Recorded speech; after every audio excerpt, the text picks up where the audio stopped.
சென்னைக்கு மிக அருகில் மோந்தா புயல் பொறுத்த வரைக்கும் நிலை கொண்டிருக்கிறது. இந்த புயலானது மிக தீவிர புயலாக மாறுவதற்கான வாய்ப்பு இருக்கு. மணிக்கு 110 முதல் 130 கிலோமீட்டர் வேகம் வரை அதிகரிக்க போகுது.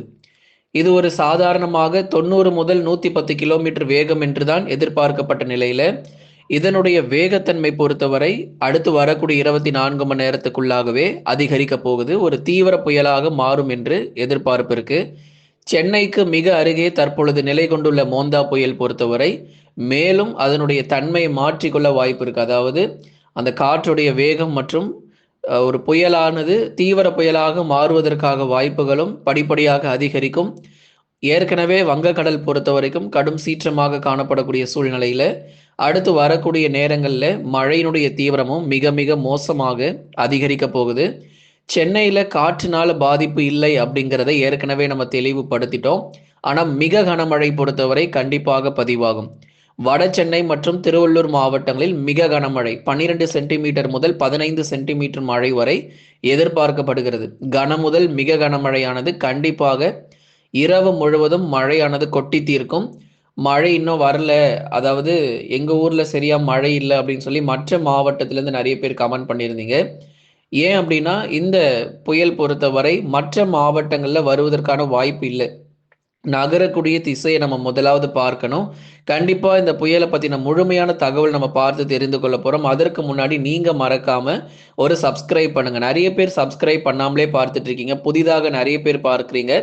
சப்ஸ்கிரைப் பண்ணிட்டு பாருங்க. அப்போதான் அடுத்து வரும் நாட்கள்ல எந்தெந்த தேதிகள்ல மழைக்கு வாய்ப்புகள் இருக்கும், எப்பொழுதெல்லாம் புயல் உருவாகுதோ அப்போ நம்ம முன்கூட்டியே நம்ம தேதிகள் எல்லாமே நம்ம அறிவிப்புகள் கொடுத்துருவோம்.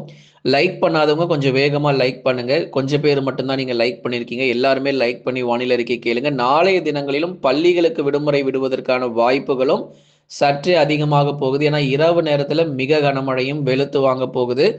அடுத்ததாக நீங்கள் நண்பர்கள் உறவினர்கள் எல்லாருக்கும் தெரியப்படுத்த மறக்காம ஷேர் பண்ணுங்க, அவங்களும் பார்த்து பயன்பெறட்டும்.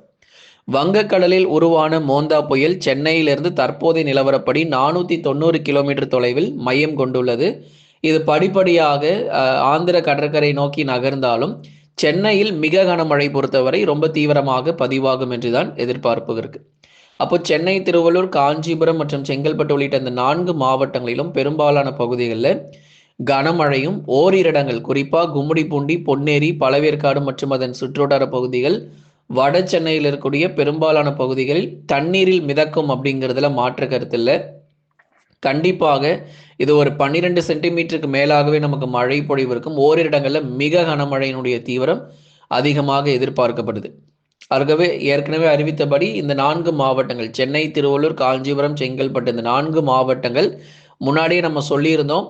புயல் ஆந்திரா போனாலும் தமிழ்நாடு உஷார் நிலையில இருக்கணும். கண்டிப்பா ஒரு புயல்னு ஒன்று உருவாச்சுன்னா அந்த மாவட்டங்கள் உஷார் நிலை தேவைப்படுகிறது.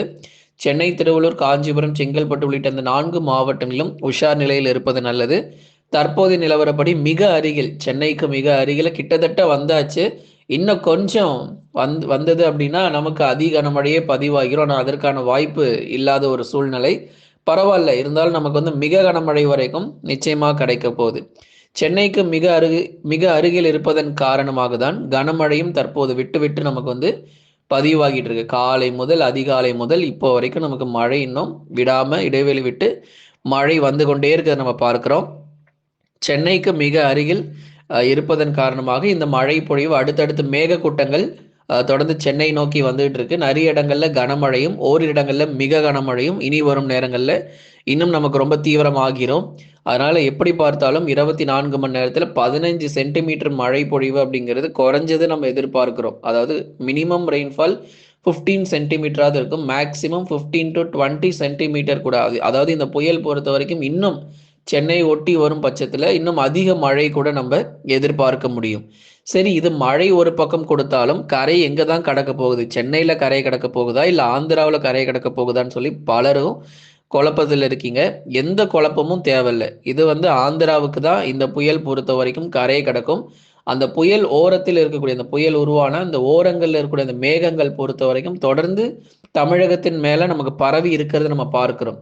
அதனால நிறைய இடங்கள்ல அந்த மேக கூட்டங்கள் தொடர்ந்து காணப்பட்டு வருது. இதனால் அந்த மழை பொழிவும் இந்த புயல் சின்னம் காரணமாக அந்த மேகக்கூட்டங்கள் தொடர்ந்து தமிழகத்திலும் பரவி இருப்பதன் காரணமாக ஆங்காங்கே நல்ல ஒரு மழை பொழிவையும் கொடுத்து வருது. இது மேலும் வலுப்பெற்று சற்று மிக கனமழையாகவும் எதிர்பார்க்க முடியும். கரையை கடக்கும் பகுதியில் எந்த மாற்றமும் கிடையாது. அதாவது மச்சலிப்பட்டினம் பகுதிகளில் தான் நமக்கு வந்து மழையினுடைய தீவிரம் மற்றும் புயலுடைய தாக்கம் இருக்கும். மசூலிப்பட்டினம் மற்றும் காக்கிநாடா பகுதிகள், காக்கிநாடா, விஜயவாடா போன்ற இடங்கள்ல அதி கனமழையானது உறுதியாக இருக்கும். நெல்லூர்ல கூட நமக்கு வந்து அதி கனமழை எதிர்பார்க்கிறோம். நெல்லூர், ஆந்திர மாநிலம் நெல்லூர், ஓங்கோல் இது போன்ற இடங்களிலும் அதி கனமழை எதிர்பார்க்கிறோம். கண்டிப்பா இந்த தெற்கு ஆந்திர பகுதிகள் முழுவதுமாகவே மிக கடுமையான பாதிப்பு மற்றும் சேதங்கள் ஏற்படுவதற்கான வாய்ப்பு இருக்கும். மழையினால அங்கேயும் மழையினால தான் அதிக பாதிப்புகள் இருக்கும். தமிழகத்தில் பொறுத்த வரைக்கும் இந்த 3 மாவட்டங்கள் அதிக மழை வாய்ப்புகளும் தொடர்ந்து எதிர்பார்க்க முடியும். சென்னை, திருவள்ளூர், காஞ்சிபுரம், செங்கல்பட்டு போன்ற இந்த 3 முதல் 4 மாவட்டங்களில் மட்டும் மிக கனமழையாக எதிர்பார்க்கப்படுகிறது. கரை கடக்கும் பகுதியில் எந்த விதமான மாற்றமும் இல்லை. தெற்கு ஆந்திராவில் உள்ள மசூலிப்பட்டினம் அருகேதான் இது கரையை கடப்பதற்கான வாய்ப்பு மிக அதிகமாக இருக்கிறது. புயல் தமிழக கடலோரத்தை நெருங்கி வருவதால் 7 மாவட்டங்களுக்கு கனமழை எச்சரிக்கை. வெறும் 4 மாவட்டத்தை மட்டும் நம்ம பார்க்கக்கூடாது. இன்னும் ஒரு சில மாவட்டத்தையும் நம்ம சேர்த்து பார்க்கணும். அது எந்தெந்த மாவட்டங்கள் அப்படிங்கிறத பார்க்கலாம். முதலாவதாக கனமழை வாய்ப்புள்ள முதல் மிக கனமழை கூட சொல்லலாம். ஏன்னா வந்து மிக கனமழைக்கான வாய்ப்பு வந்து சென்னை, திருவள்ளூர், காஞ்சிபுரம், செங்கல்பட்டுல பெரும்பாலும் கனமழையும், திருவள்ளூர் மற்றும் சென்னையில் மிக கனமழை. அந்த முதல் 2 மாவட்டங்கள் சென்னை, திருவள்ளூர் மிக கனமழையும், காஞ்சிபுரம், செங்கல்பட்டு கனமழைக்கான வாய்ப்பு இருக்கு. மாவட்டம் முழுவதுமாகவே நம்ம மழை எதிர்பார்க்கலாம். அதனாலதான் எந்த ஊர் பேரையும் இப்ப நம்ம வந்து குறிப்பிடல. மாவட்டம் முழுவதுமாகவே மழை வாய்ப்பு இருக்கும். வேலூர், ராணிப்பேட்டை, திருவண்ணாமலை, விழுப்புரம் மாவட்டம். வேலூர் மாவட்டத்துல காட்பாடி, குடியாத்தத்துல கனமழை எச்சரிக்கை இருக்கும். ராணிப்பேட்டையில களவாய், செம்மேடு உள்ளிட்ட இடங்கள்ல பரவலாக கனமழைக்கான வாய்ப்பு. தொடர்ந்து ராணிப்பேட்டை மாவட்டத்தில் இருக்கக்கூடிய பெரும்பாலான பகுதிகளில் விட்டு விட்டு நமக்கு மழையினுடைய தீவிரம் பொறுத்தவரை அதிகரிக்கும். திருவண்ணாமலை மாவட்டத்தில் குறிப்பாக வடக்கு பகுதிகள், வந்தவாசி, போலூர், சேத்பட்டு, ஆரணி இது போன்ற வடக்கு பகுதிகளில் கனமழையும், மற்ற இடங்கள் கீழ்பெண்ணாத்தூர், ஜமுனா மருத்தூர், சாத்தனூர் அணை போன்ற இடங்களில் மிதமான மழையாக எதிர்பார்க்கலாம். விழுப்புரம் மாவட்டம் மரக்காணம் மற்றும் அதன் சுற்றுவட்டார பகுதிகள், திருக்கோயிலூர், மடப்பட்டு, விக்கிரவாண்டி, மயிலம் உள்ளிட்ட இடங்களில் விட்டு விட்டு பரவலாக கனமழை பொறுத்தவரை விழுப்புரம் மாவட்டத்தில் அவ்வப்போது நம்ம எதிர்பார்க்கலாம். மற்றபடி மற்ற மாவட்டங்களில் மிதமான மழை தொடரும். கடலூர், அதே மாதிரி கள்ளக்குறிச்சி, புதுச்சேரி, காரைக்கால், சேலம், நாமக்கல், கரூர், திருப்பூர், ஈரோடு, கிருஷ்ணகிரி, தருமபுரி போன்ற மாவட்டங்களில் வானம் ஓரளவு மேகமூட்டமும் சில சமயங்களில் மிதமான மழை பொறுத்த வரைக்கும் இந்த இடங்களில் தொடர வாய்ப்பு. டெல்டா மாவட்டங்கள் மற்றும் தென் மாவட்டங்கள், மதுரை முதல் குமரி வரை இருக்கக்கூடிய எல்லா தென் மாவட்ட பகுதிகளிலும் வானம் ஓரளவு மேகமூட்டமும் பகுதியாக சில இடங்களில் மிதமான மழையும், டெல்டா மாவட்டங்களிலும் விட்டு அவ்வப்போது மிதமான மழை மட்டும் எதிர்பார்க்கலாம். பெரும்பாலும் வானம் ஓரளவு மேகமூட்டமாக காணப்படும். அடுத்து வரக்கூடிய 24 மணி நேரத்திற்கு பரவலாக கனமழை பொறுத்தவரை தொடர்வதற்கான வாய்ப்புகள் இருக்கிறது. அதனால அந்த 24 மணி நேரத்தில் மழையினுடைய தீவிரம் பொறுத்தவரை மிக அதிகமாக காணப்படும். சில இடங்களில் மிக கனமழையும் உறுதியாக நம்ம எதிர்பார்க்கலாம். நாளை காலை நேரங்கள் வரைக்கும் மழை வாய்ப்பு தொடர்ந்து நீடிக்க போகுது. அதுக்கப்புறமா தான் மழையினுடைய தீவிரம் கொஞ்சம் கொஞ்சமாக குறையும். நாளை பிற்பகலுக்கு பிறகு நமக்கு மழை தீவிரம் தமிழகத்தில் குறைய ஆரம்பிச்சிடும். அது வரைக்கும் விட்டு விட்டு கனமழை இருக்க தான் செய்யும். நண்பர்களே, நீங்க மறக்காம லைக் பண்ணுங்க, சப்ஸ்கிரைப் பண்ணி தொடர்ந்து சப்போர்ட் பண்ணுங்க.